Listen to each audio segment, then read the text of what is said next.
is aiming, that's where you're killing. The biggest one. Okay, put the finger on the trigger and fire when you're ready.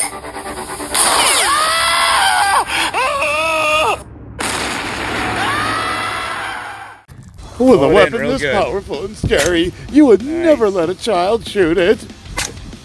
Nice. Pull it in tight.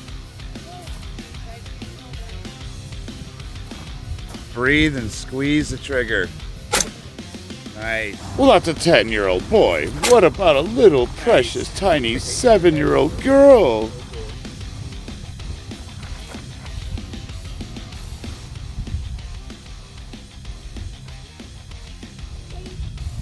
You're good.